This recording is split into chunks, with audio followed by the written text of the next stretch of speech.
Satchidanandarupaya Vishvotpatyadihetave Tapatraya Vinashaya Shri Krishnaya Vayam Numaha.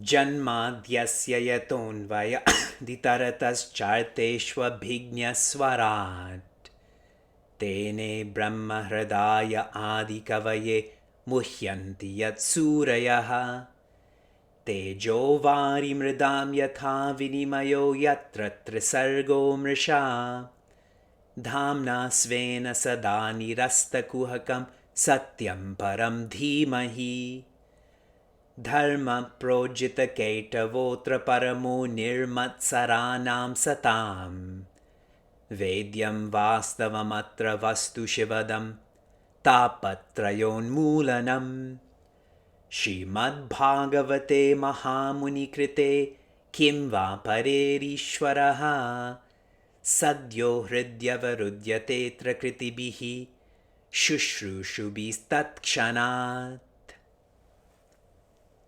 Hari Om and greetings from Niagara Falls. Many skandhas ago, the fourth particularly, I had shared insights with you about Raja Anga, Raja Vena, and Raja Prithu. And I know you remember all of those details, so there's no need for me to review those. One aspect, and some of you are actually nodding and with your thumbs up, like you remember any of that. One particular detail that I want to highlight. Raja Anga was an amazing personality. As a father, as a husband, as a king, every responsibility. And his son, Vena, was the exact opposite. I had shared with all of you, he would beat up kids for fun, kill animals for entertainment. The word Vena, that's actually not his name. Vena means tyrant. He just came to be known as this. And he deeply disturbed his father. His father would often think, why me? What did I do? And one night, as he was reflecting on his child, this beautiful insight came to him where he thanked Bhagavan. He was grateful for Vena because of these the deep disturbance that he experienced. He realized how difficult samsara is and went deeper than that difficulty to find peace. And without Vena, he may not have understood and appreciated how difficult living is.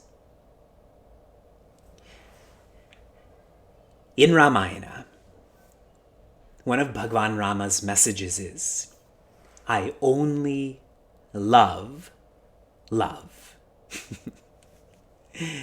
I only love bhakti. I don't love whether someone's a tyrant or someone's noble. I love love. And Raja Anga, realizing the shallowness of the way he was living, came to love Bhagavan more. And that's how he felt peace. I hope you're connecting those dots. Swami Tejomayananda had asked, I know many of you teach Balavihar. What is one gauge that you are a successful Balavihar teacher? Share with everyone. What is a gauge that you're a successful Balavihara teacher? Punctuality? Kids want to come to class, so if you bring chocolate every week, they will want to come to class every week. Some teachers do that. Making connection with kids. So just play games with them every week, correct? YouTube videos. When the quieter kids want to speak, out of frustration over the louder kids, yes. The gauge is when a child or a student develops a love for Bhagwan in their heart. So as teachers, as educators, as caregivers, if the people you're interacting with love Bhagwan more, you are successful. We are about to complete 4 semesters on Srimad Bhagavatam. We're about to complete 9 skandhas of Srimad Bhagavatam. I hope, I pray that all of you have more of a love for Bhagwan over this period, over this study. I had heard Bhagavad Gita is the script and Ramayana is the play. Whatever is shared by Bhagwan Krishna, Bhagwan Rama lived that. And to point this out to you, in the wheel of life, this begins with Brahman. And Brahman expresses as the Veda. This is all in Bhagavad Gita, chapter 3. Now, how this came to be seen in the Ramayana is Bhagwan Rama never led others, he led himself. And when you lead yourself, you naturally become the best in all of your responsibilities. So the Veda is about knowing. What should you know? Know yourself before you know others. And our practice, if we can be 0.01% like Bhagwan Rama, this is our way to do it. Satya means non-compromising. Do not compromise on your ideals, on your convictions, what you know to be right. Soon 0.01% will become 0.05%, yes? Brahman expresses as Veda. Veda expresses as Dharma. We observe this with Bhagwan Rama in all of the responsibilities that he had. He tried his best. And some were satisfied and some were not. When the king exiles him, then Bhagwan Rama follows that, but his father wanted him to stay, correct? So he satisfied the king, but not his father. With responsibilities, we have to let go of likes and dislikes. That this person's going to like me. This person's not going to like me. So Bhagwan Rama led himself. In leading himself, he was responsible. How can we practice this 0.01%? Do and forget. Do your responsibilities and forget that anything should come from those responsibilities. Okay? Brahman, Veda, Dharma. Dharma expresses as Yajna. Yajna means dedication, and we observe this with Bhagwan Rama in how much he sacrificed. He sacrificed his father. No one died in Bhagwan Rama's absence from Ayodhya other than his father. And he never got to be there for all of the rituals relating to that. He had to sacrifice his wife, his brother, his kids. one who's dedicated, is not aware of the sacrifice they're making. They're not rattled by that. We observe this in how serious Bhagwan Rama's katha is in Bhagavatam. I don't think we experience that intensity in Ramayana, which is more joyous. How can we practice this 0.01%? Whatever has been done for you, remember that. Whatever has been done for you by a neighbor, by a nurse, etc., etc., etc. Remember that. This helps us to be humble and grateful. Now, as sad as it is, we have to complete Bhagwan Rama's katha and continue. Bhagwan Krishna is waiting for us. He's waited so long. He was telling me how annoyed he is at how slowly we're reaching him. In the Ramayana, Bhagwan Rama felt bad that millions of monkeys and bears served him. And he was unable to give anything to them because he had to go straight back to being the Raja of Ayodhya, yes?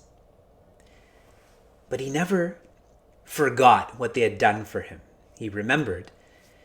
So when they all reincarnated in the next yuga, they came back as monkeys and cows. Correct? Some of the monkeys came back, and those bears became cows. And what did Bhagwan Krishna do for the earlier part of his life? He just fed them. Like a mother with an infant, correct? Eat this, eat this, eat this.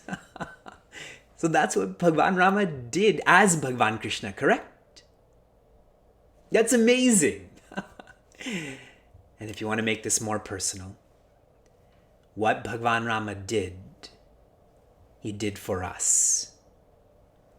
All of us, as casual or serious as we are towards Bhagwan, whether you're 6 years old or 60 years old, the fact that we have studied Bhagwan Rama's life for 2 years and now we're studying this again,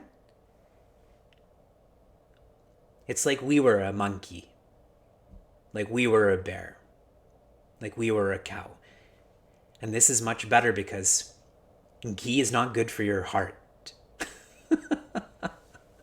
In the amounts that those animals ate it. But katha is. Katha makes us large-hearted. We have to continue with the Surya Vamsha. I'm on the 9th skanda. I'm on the 9th adhyaya. I'm sorry, the 14th adhyaya and the 48th shloka. 9, 14, 48.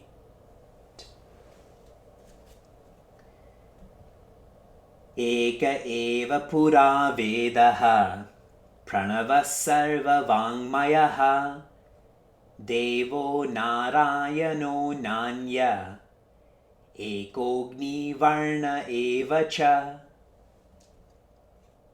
What is shared here? Raja Shuka, Rishi Shuka is telling Raja Parikshita that in Satya Yuga, this is sometimes called Krita Yuga, Eka eva pura vedaha, there was only one Veda. And this was very concise. All this Veda was Om. Deva Narayana na anya, and there was only one icon. And that icon was Narayana, Bhagwan Narayana. Eka Agni, and there was only one icon that people appreciated in nature, and that was fire. And all of this is lovely. This is the most lovely. There was only one Varna. All humans were equal. So in Satya Yuga, there is a oneness that is being highlighted here. And Bhagwan Rama, though not in Satya Yuga, He was in Treta Yuga. He brought that oneness. And the messaging for us is that as harsh as society is, we can still experience oneness. We can still experience Bhagwan Rama. And in doing so, you disidentify from your vasana. Don't forget the purpose of this skanda.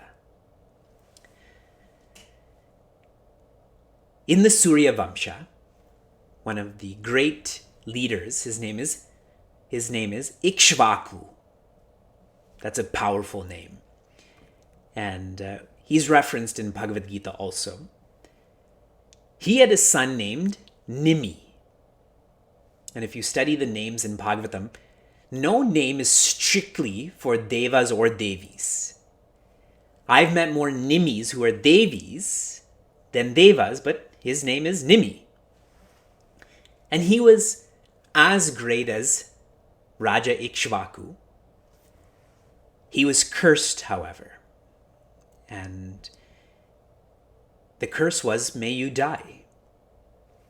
And he was so great that though his body died, his disciples preserved his body. And they wanted something from him. They wanted anything that will come from him will be great. So they churned his body.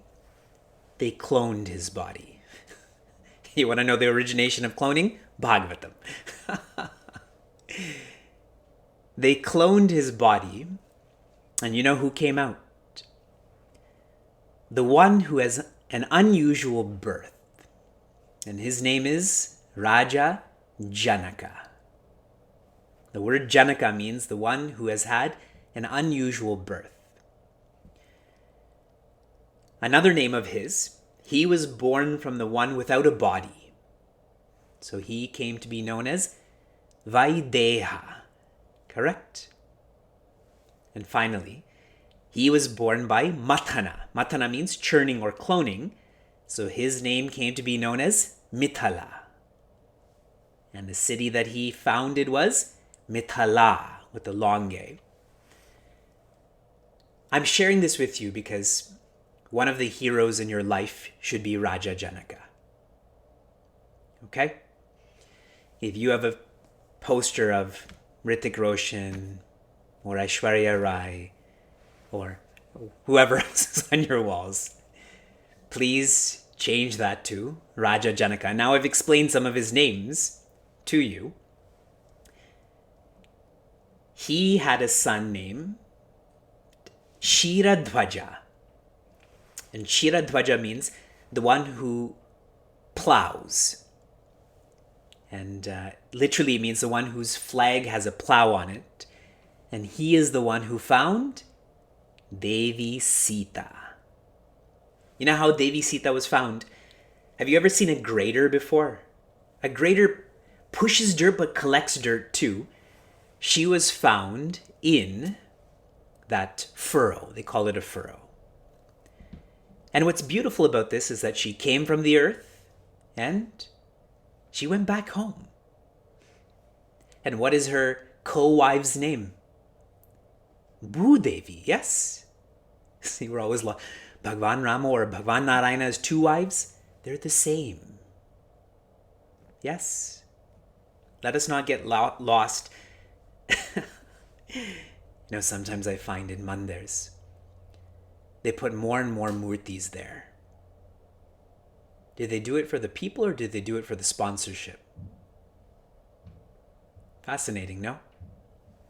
Bhagwan Narayana really only has one wife, but if we have two, then we can have two murti sponsors, yes?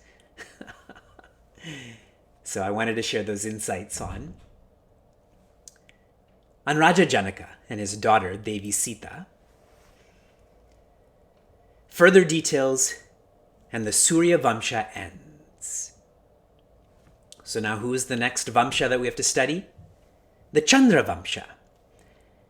The Chandra Vamsha begins with the details that are shared are Bhagwan Narayana gives birth to Bhagwan Brahma. Bhagwan Brahma gives birth to Rishi Atri. Now here is where the beginning is. Rishi Atri is so happy that he's crying. And the tears that come out of his eyes became the moon. The tears of Rishi Atri is the origination of the moon. So Soma is the beginning of the Chandra Vamsha. And I know these are a lot of details, and you don't need to know a lot of these details, but you do need to know why we call him Krishna Chandra Bhagwan. Understood? I'm trying to get us to the ends. Now, the point that I just shared here. Narayana, Om, Agni, and Varna. There's only one. All of these Vamshas, all of your families, throughout all of this, these are many, many leaves and many, many branches and even many trunks. But the seed for all of them is Bhagwan. And to feel that with yourself and all of those around you. That we're different leaves, but that doesn't make us better or worse, just different. We all have the same seed. That is Bhagwan Krishna, Bhagwan Rama. All of the majority of the leaders in these two families, they were engaged in dedication, which means they sacrificed without even knowing that they sacrificed. Like Bhagirath. Yes, how dedicated he was to a part of his family he never met. And they deserved that punishment. But how dedicated he was. With Bhagwan Rama, we invested a lot of time, so much dedication, no awareness of what he sacrificed. How we can relate to this. Who are you most dedicated to? Can you be honest and open enough to share who you're most dedicated to?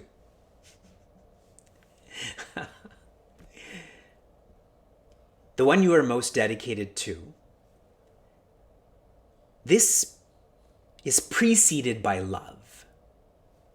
Love expresses as dedication, which expresses as sacrifice. Agreed? And that's why many of you said you love yourselves the most. That's why you're most dedicated to yourself. You're willing to sacrifice everyone else for yourself. Correct? Now tell me, how do you come to love someone? How do you come to love something? We had a sad class last week, so we should have a loving class this week. Have you ever thought about the genesis of love? Something resonates, you see yourself as them. Love begins in a light way with giving. Those who have had an arranged marriage, your marriage started with giving. You never loved the person that you got arranged to, but you did give some of yourself. And that was the seed, or that triggered you getting to know your significant other or whatever more. Giving, knowing, loving. That's the genesis. Then that becomes heavy love. Now think about this in terms of God. When you give some of your time and effort towards knowing Bhagwan, like you're doing, yes? Some time, some effort, you come to know Bhagwan more. And the more you know God, can you help yourself from loving God then? When you don't know God, then you don't love God. But if you know God, you love God. And as soon as you start loving yourself, there's a disidentification of your vasanas. Okay? Let us study one more shloka, and lots and lots and lots of details. Again, all of this is required for Bhagavan Krishna. You know, like a world-class artist needs security, needs stage mics and special Fiji water. So Bhagavan Krishna has a lot of details that are required to be known before he comes. So, 9th Skanda, 16th Adhyaya, 26th Shloka.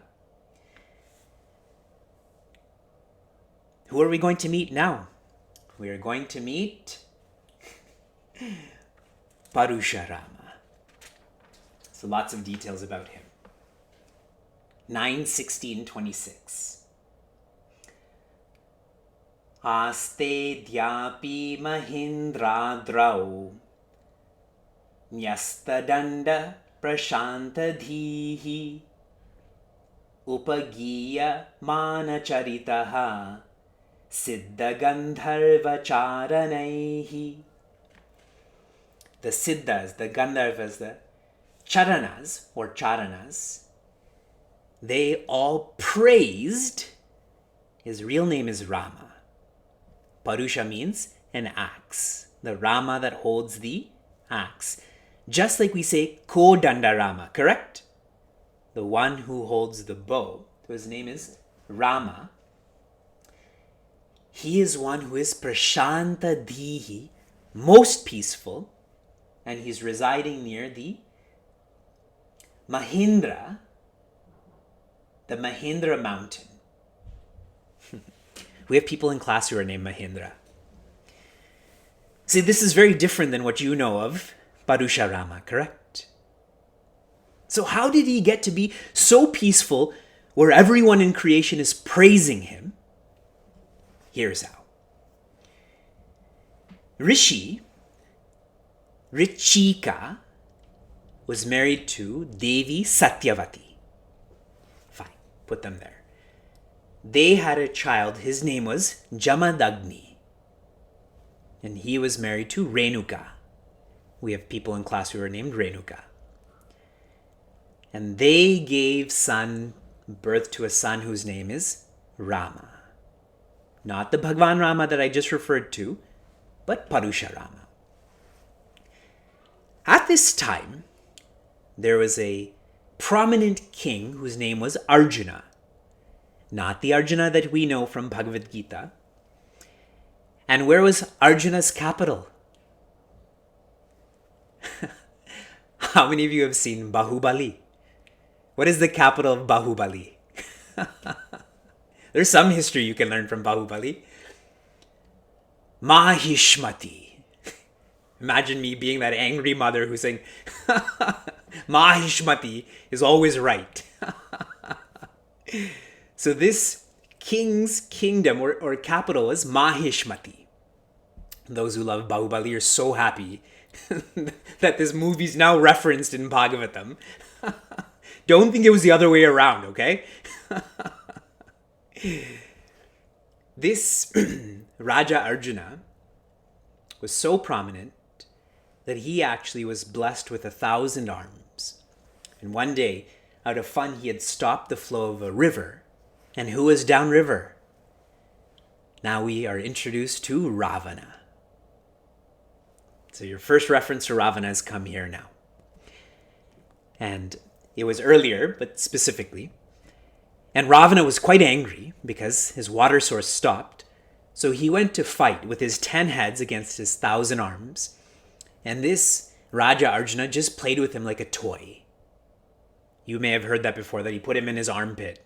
You know, you don't need such dirty details. But really, that's where he put him, and it was just walking around with him. This Raja Arjuna, with all of his army, they were in the jungle once, and they came to the ashram of Jamadagni. That is Parusharama's father. And he was able to serve all of them because he had Kamadhenu. Do you all know who Kamadhenu is? Kamadhenu is the excess taxes that you paid and you get your return. That's Kamadhenu. It's such a bonus for you, yes? So Kamadhenu is the cow that provides all, and Raja Arjuna really had his eye on this. And he tried to get it from Rishi Jamadagni, but he said no. So he goes back to the kingdom and then secretly steals Kamadhenu. Does steal Kamadhenu. And so then Parashurama finds out, and he goes to this kingdom and destroys Raja Arjuna and that whole kingdom, and comes back. And when he comes back, his father tells him, this is such a lovely line, "Why did you do that? What separates you from him is patience." There's such an emphasis on patience, and built into patience is endurance, correct? Built into endurance is acceptance. All of these virtues. And the matter was finished. Now, Raja Arjuna's sons, they were infuriated that their father and kingdom was destroyed. So they came and they destroyed the ashram and killed Jamadagni. And at that point, that's where Rama becomes Parashurama. He takes on that avatara. The details are very gory. He destroys all of those children, all of those sons. And what is said is, he made a hillock in the middle of Mahishmati of their heads. Did you want to know that? And what he observed is that the kshatriyas that were present in creation, the kshatriyas are those who are to be leaders. I shared with all of you in the Hinduism 101 course. A kshatriya is one who's supposed to be 30% sattvic, 60% rajasic, and 10% tamasic. So that's 30% calmness, 60% aggressiveness, and 10% laziness. But Parashuramaji noticed that they were way more rajasic and way more tamasic. And so what did he do? He went around creation again and again and again. How many times? 21 times. 21 times he went around destroying all of the kshatriyas because they were not proper leaders. If there's a poor leader, all of the followers are going to go that way too. So in doing so, he never did this for himself. All of the wealth that was freed up, he gave away in charity. He never did this for himself. He did this for the collective. And when Bhagwan Rama took avatara, only then did he stop destroying kshatriyas, because he came to observe now there is a leader for humanity. So traditionally, Parashurama is born before Bhagwan Rama, but in this katha, the same happened, but Bhagwan Rama's katha comes first. So I like that detail that he stopped. He found that there was the right leader. Further on, Parashurama, he never stopped his avatara. Never stopped. He actually is the one who taught Karna. In the Mahabharata, one of Karna's gurus is Parashurama.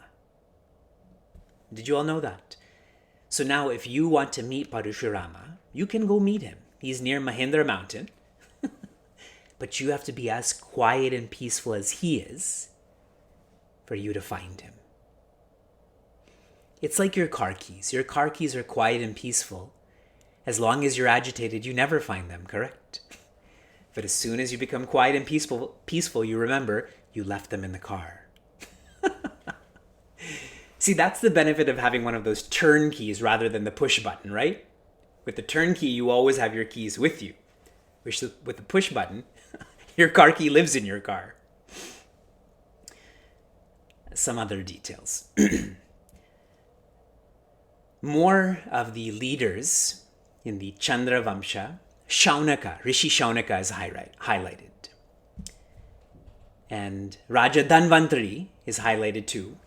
And one that I wanted to talk to you about, his name is Raja Alarka. Raja Alarka, he was alive, he ruled for 60,000 years. And he was always a youth. He never aged. I thought that was a very creative point. Now, what I was supposed to also tell you about was Raja Yayati. We're getting closer to Bhagavan Krishna being born, but I don't have enough time. So next week, when we complete the 9th skanda, I will share details on Raja Yayati. Related to this katha is about Devi Shakuntala. You've all heard of that play before. And one of my favorite personalities in Srimad Bhagavatam, Raja Ranti Deva. Do you all know about Raja Ranti Deva? I'll tell you one insight about him, but why he's so lovely. When Bhagavan asked him what boon he wants, he said, I want to be placed in the hearts of all creatures. And what I want to do when I live in their hearts is I want to absorb their sadness. I want to take on and experience their sadness. Because in doing so, then they will feel your presence. That is Bhagavan's presence. Amazing.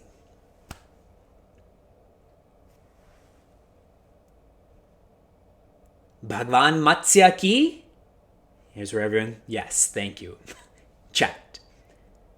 Bhagavan Kurma ki. Jai. Bhagavan Varaha ki. Jai. Bhagavan Narasimha ki. Jai. Bhagavan Vamana ki. Jai. And now today's class, Bhagavan Parusharama ki. Jai. And Bhagavan Rama ki. Jai. Oh.